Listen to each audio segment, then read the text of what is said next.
நமஸ்காரம். சரோஜதேவி அம்மா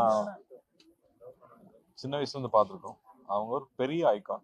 ஒரு 50 வருஷத்துக்கு மேல இந்தியா ஃபுல்லா இன்னைக்கு வந்து பேன் இண்டியா நம்ம சொல்லிட்டு இருக்கோம். அன்னைக்கு அவங்க எல்லா south Indian languages, Hindi cinema அத்தனையும் ஒரு 50 வருஷம் ஹீரோயினாவே ஒர்க் பண்ணியிருக்காங்க. 200 படத்துக்கு மேல நடிச்சிருக்காங்க.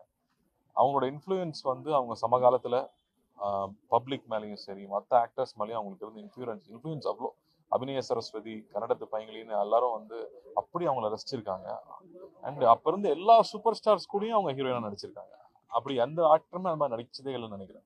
இவங்க மட்டும்தான் வந்து எம்ஜிஆர் கூடயும், சிவாஜி கூடயும், இங்க ராஜ்குமார் சார் கூடயும், என்டிஆர் அவர் கூடயும், அங்க திலீப் குமார் சார் கூடயும், சஞ்சய் தத் கூடயும், அப்படி எல்லா ஆக்டர்ஸ் கூடயும் மோஸ்ட் வாண்டட் ஹீரோயினா அவங்க இருந்திருக்காங்க.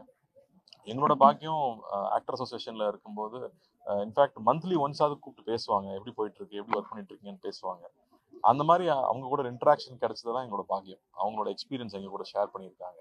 எப்பவுமே வந்து தமிழ்நாடு பத்தி பெருமையா பேசிட்டே இருப்பாங்க. அங்க இருக்கிற ஆக்டர்ஸ் பத்தி, டைரக்டர்ஸ் பத்தி, சினிமா பத்தி எந்நேரமும் பேசிட்டே இருப்பாங்க. அப்பாவுக்கு ரொம்ப நெருக்கம். அதனால வந்து சிவுன்னு அப்பாவுக்கு பேசிட்டே இருப்பாங்க. ஸோ வந்து ஒரு ஃபேமிலி மாதிரி எப்போ வந்தாலும் பெங்களூர் வந்தால் வீட்டுக்கு வா, நீ வரவே இல்லைம்பாங்க. சென்னைக்கு வந்தால் நிச்சயம் வீட்டுக்கு கூப்பிடுவாங்க. டி நகரில் அவங்களுக்கு ஒரு வீடு இருக்கு, நாங்கள் போய் பார்த்துட்டு வருவோம். ஸோ இந்த ஜென்ரேஷனில் எங்களுக்கு அவங்க கூட பழகிறதுக்கான ஆப்பர்ச்சுனிட்டி, அவங்களோட எக்ஸ்பீரியன்ஸ் எங்க கூட ஷேர் பண்ணிக்கிட்டு, செட்டில் நடந்த காமெடியான விஷயங்களை சொல்லி ஷேர் பண்ணிக்குவாங்க. அண்ட் எப்படி அவங்க வந்து ஃபிட்டாக வச்சுக்கிட்டாங்க, எப்படி இவ்வளோ தூரம் அவங்க கெரியரை வந்து கவனிச்சுக்கிட்டாங்க. அண்ட் அவங்களுக்கு வந்து மக்கள் மேலே இருக்கிற அன்பு இருக்குல்ல, சினிமா இண்டஸ்ட்ரி மட்டும் இல்லை, மக்கள் மேலே இருக்கிற அன்பு அவ்வளோ இருக்கும். நான் என்ன பண்ணணும், என்ன பண்ணலான்னு சொல்லி அவ்வளோ அட்வைஸ் கொடுத்துட்டே இருப்பாங்க.